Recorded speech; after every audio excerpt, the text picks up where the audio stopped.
Hello friends, स्वागत है आपका वीके स्टेट 2.0 में। आज हम बात करने वाले हैं हीट एंड टेम्परेचर के बारे में।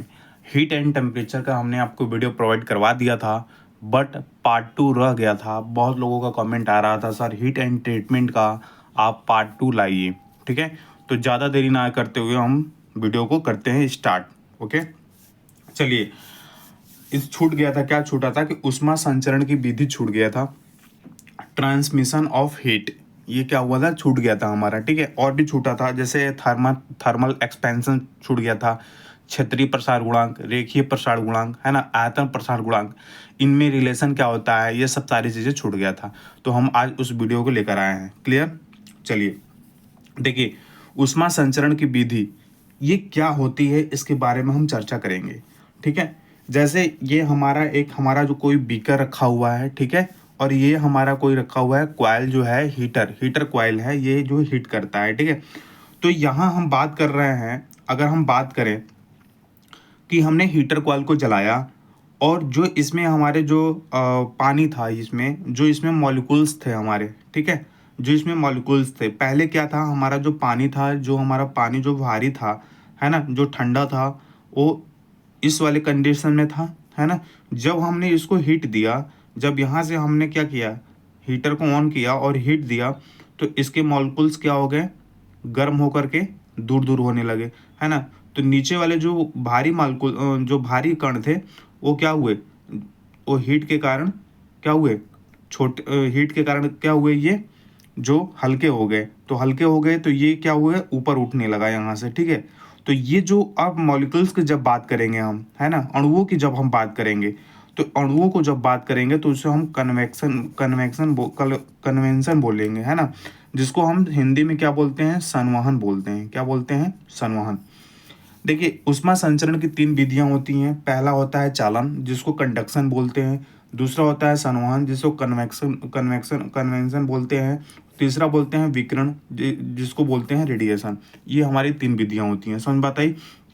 इसी में तीनों विधियों को हम समझा देंगे। ठीक है, और जो यहाँ से जो रॉड लगी है हमारी, है ना, जो यहाँ रॉड लगी हुई है, तो जो ठोसों में जो ऊष्मा का प्रसारण होता है, उसे हम कंडक्शन बोलते हैं। जैसे ये हमारा जो रॉड, ये रॉड नहीं है, ये पकड़ने वाला जो होता है आपका, जैसे ये परखनली है, इसको परखनली नहीं, ये बीकर है, बीकर को पकड़ने वाला यहाँ हत्था लगाया जाता है।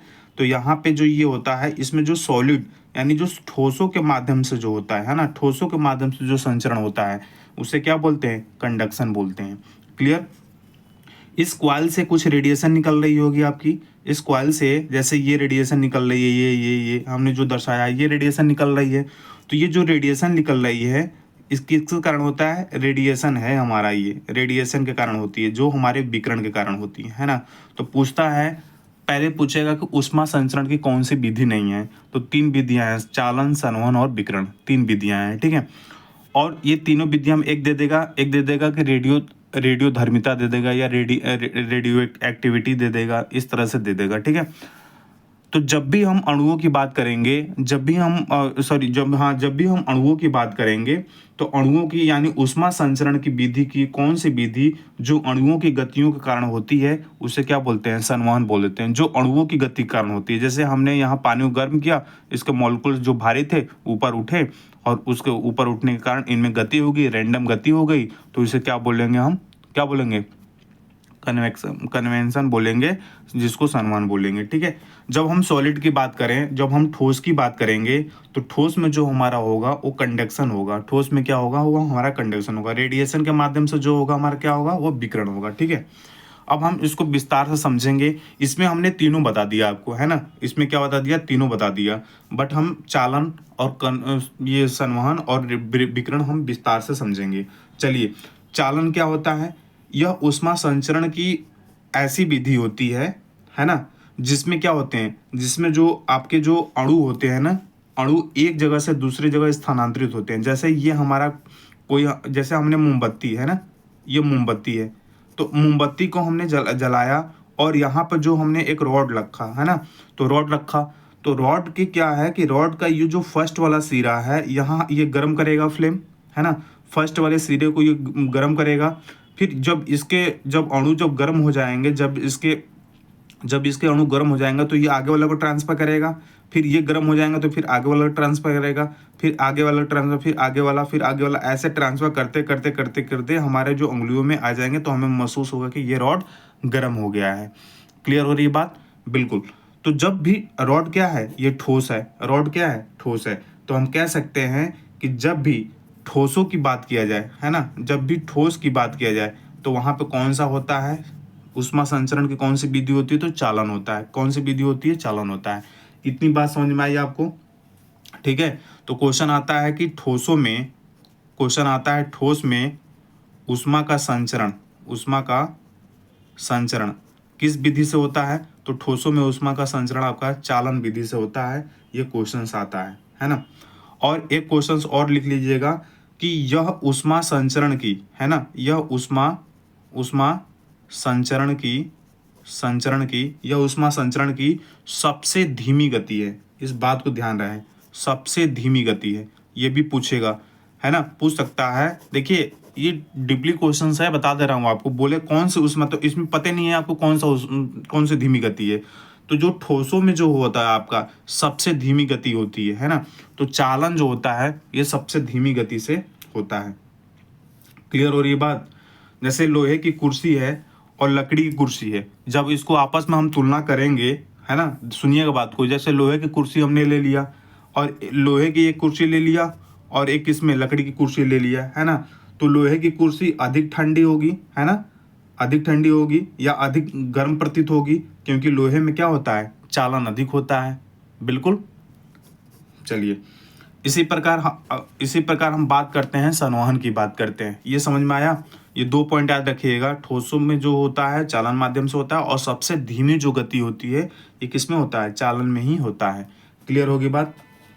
चलिए अब हम आते हैं संवहन में आते हैं। ठीक है, संवहन में आते हैं। यह जो होता है, देखिए यहाँ पे ये वार्म है, ये गर्म मॉलिक्यूल्स है, ये कूल मॉलिक्यूल्स है ना। हमने यहाँ पे हीट किया, है ना, हमने यहाँ पे क्या किया है, एक हीटर लगाया, हीट किया इसको, तो इसके जो मॉलिक्यूल्स हैं ये रैंडम गति करने लगे, है ना, रैंडम क्या है, गति करने लगे। ठीक है। तो क्वेश्चंस बनता है इसमें, क्वेश्चंस क्या बनता है, क्वेश्चंस ये बनता है कि अणुओं की जो गति होती है ना, अणुओं की गति के कारण पूछता है कि अणुओं की जो गति के कारण होता है, तो अणुओं की गति के कारण, है ना, गति के कारण, जो अणुओं की गति के कारण जो ऊष्मा का संचरण होता है, कौन सी विधि में होता है, तो संवहन विधि में होता है। किस में होता है, संवहन विधि में होता है। ठीक है। और पूछता है कि जो ऊष्मा का जो संचरण होता है, ऊष्मा का जो संचरण होता है सबसे ज्यादा किस विधि में होता है, तो सबसे ज्यादा संवहन विधि में होता है। संवहन विधि में क्या होता है, अधिक तेजी से होता है। संवहन विधि में ऊष्मा का संचरण अधिक तेजी से होता है, अधिक तेजी से होता है। क्लियर हुई बात?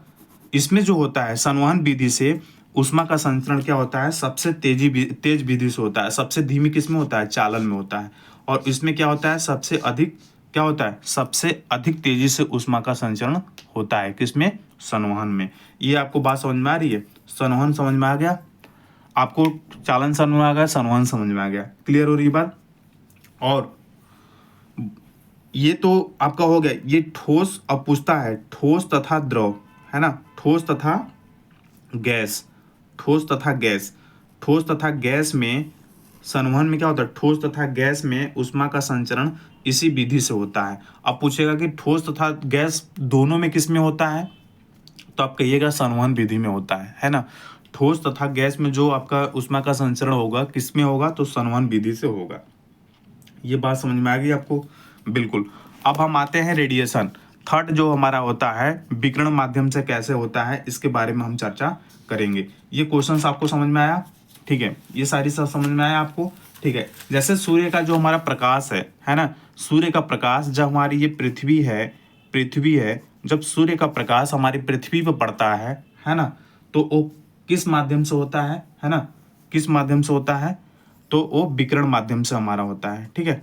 और विकिरण माध्यम ये ऊष्मा का संचरण इसमें तेज, और विकिरण माध्यम यह ऊष्मा संचरण की सबसे तीव्र गति है। ये तो अधिक होता है, और इससे भी अधिक किसमें होता है, विकिरण में होता है ना। विकिरण में सबसे ज्यादा ऊष्मा का संचरण होता है।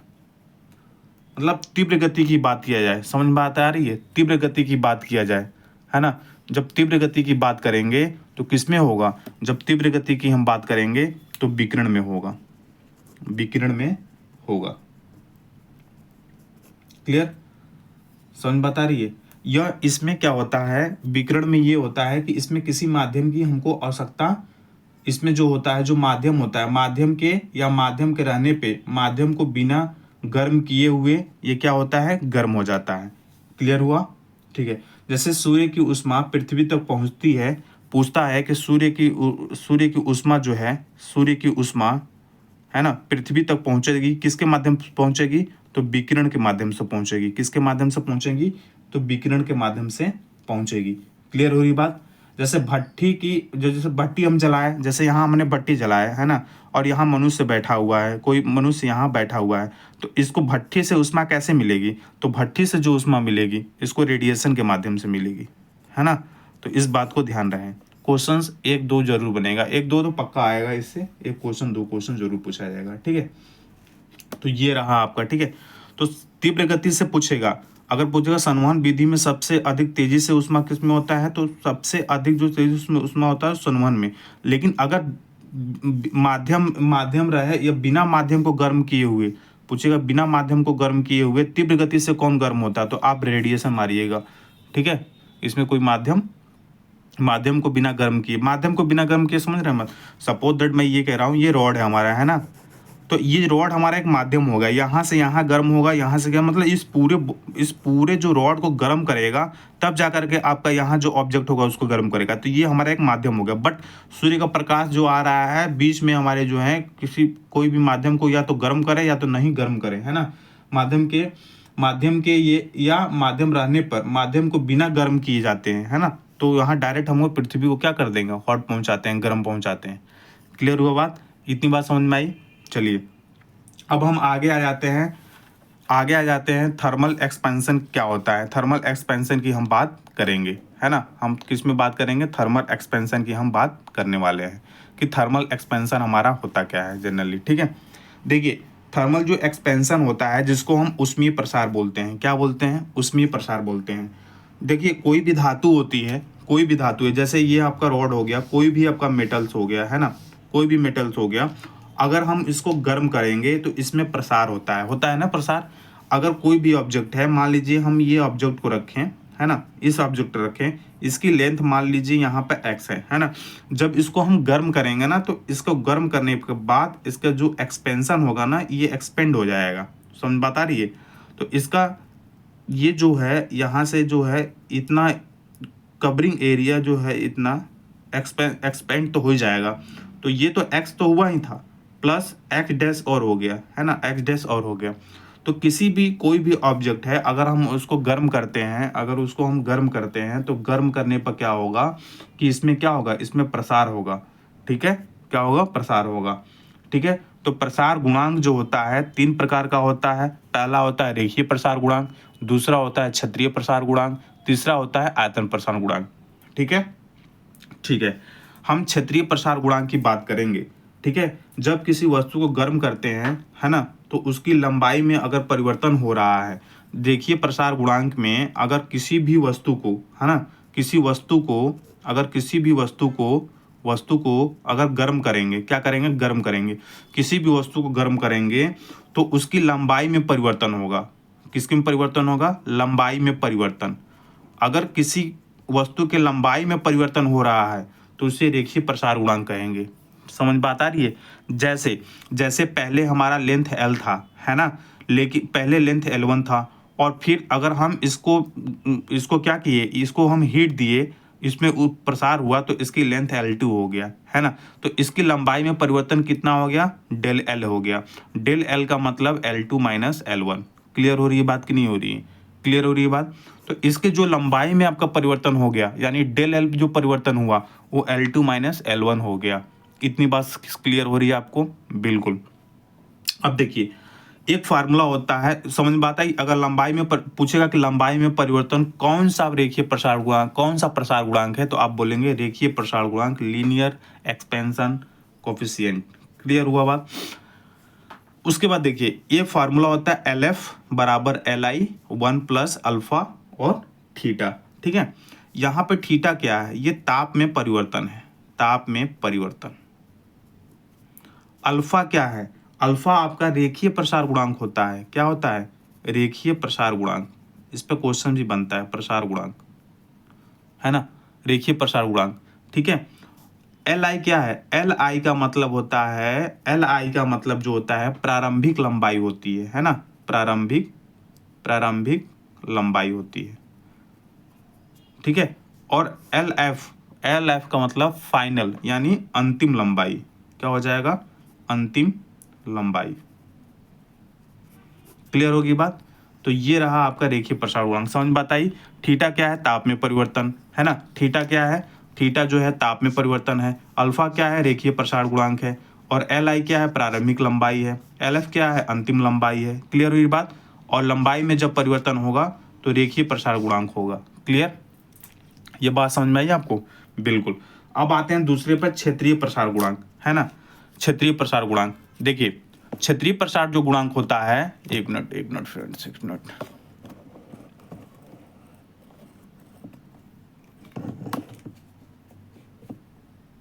देखिए फ्रेंड्स, क्षेत्रीय प्रसार जो गुणांक होता है, क्षेत्रीय प्रसार गुणांक, तो क्षेत्रीय प्रसार गुणांक में यदि एरिया में परिवर्तन हो रहा है, समझ बात आई, यदि एरिया में परिवर्तन हो रहा है, जैसे हम एरिया यहाँ पे एक्सपेंड, इसकी एरिया इतनी थी बट एरिया इसका बढ़ करके इतना हो गया, एक्सपेंड हो गया, तो एरिया में परिवर्तन होगा। पहले एरिया A1 था लेकिन अब A2 हो गया, तो डेल ए का मतलब हो गया A2 माइनस A1, यानी इसके हम एरिया में परिवर्तन हो गया। किस में परिवर्तन हो गया, एरिया में परिवर्तन हो गया।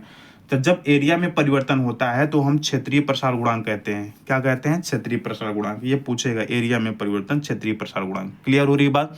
तो क्षेत्रीय जो प्रसार गुणांक होता है आपका, इसको ए एफ बराबर ए आई 1 प्लस बी थीटा। इसमें हम थीटा क्या है, ताप में परिवर्तन। बीटा क्या है, बीटा, ये थीटा क्या है, ताप में परिवर्तन, ताप में परिवर्तन। और बीटा क्या है, क्षेत्रीय प्रसार गुणांक। क्या है, क्षेत्रीय प्रसार गुणांक।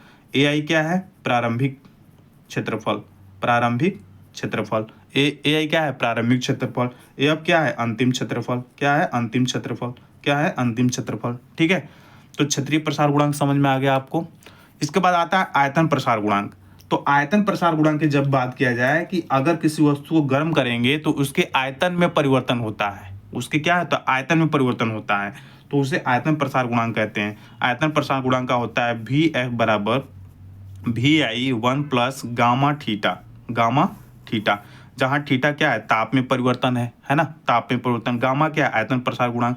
भी आई क्या है, प्रारंभिक आयतन। और भी एफ क्या है, अंतिम आयतन। क्लियर हो रही बात। ये बात समझ में आई है आपको, बात समझ में आ रही है। बिल्कुल। अब थोड़ी सी छोटा सा हम एक नोट्स के तौर पर हम बताने जा रहे हैं, है ना। देखिए, अगर हम बात करें कि अल्फा बीटा गामा की मात्रक की बात करें, किसका बात करें, अगर हम मात्रक की बात करें, है ना।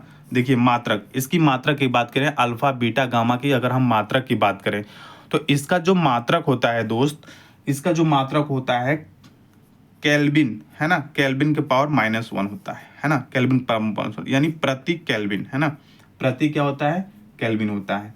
क्लियर, बिल्कुल।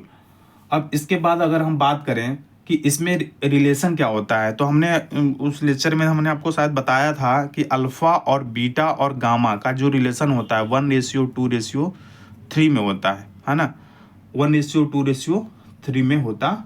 हम आपको बता चुके हैं। एक क्वेश्चन पूछता है फ्रेंड्स कि यदि पटरियों के बीच में खाली स्थान जो छोड़ा जाता है ना, पटरियों के बीच में जो खाली स्थान, जो गैपिंग छोड़ी जाती है, जैसे एक पटरी दो पटरी के बीच में जो गैपिंग, ऐसी पटरियां होती हैं, इनके बीच में गैपिंग छोड़कर फिर पटरियां, फिर गैपिंग छोड़कर फिर पटरियां, है ना। तो इनके बीच जो गैपिंग छोड़ी जाती है, तो इनमें कौन सा प्रसार गुणांक होता है, ये क्वेश्चन पूछता है। तो इसमें जो प्रसार गुणांक होता है वो रेखीय प्रसार गुणांक होता है। ये बात को भाई ये तो सब जानते हैं कि उसमें एक्सपेंड हो गया, वो एक्सपेंड हो गया, रेल की पटरी एक्सपेंड होगी तो उसमें क्या होगा, उसमें हमारा एक्सपेंशन हुआ है, यानी उष्मा का मतलब संचरण हुआ, उष्मा का प्रसार हो गया उसमें, है ना, हीट हो गई चलते, तो उसमें क्या है कि प्रसार हो गया, ये जानते हैं। बट कौन सा प्रसार है ये कोई नहीं जानता, है ना। तो आप ध्यान रखेंगे, रेखीय प्रसार गुणांक इस पर आधारित होता है ना, क्वेश्चन पूछेगा रेखीय प्रसार गुणांक आधारित होता है। एक हम क्वेश्चंस करा रहे हैं आपको, है ना, थोड़ा ध्यान दीजिएगा क्वेश्चंस पे, ठीक है। एक क्वेश्चंस कराते हैं, लास्ट है, अब वीडियो को खत्म करते हैं।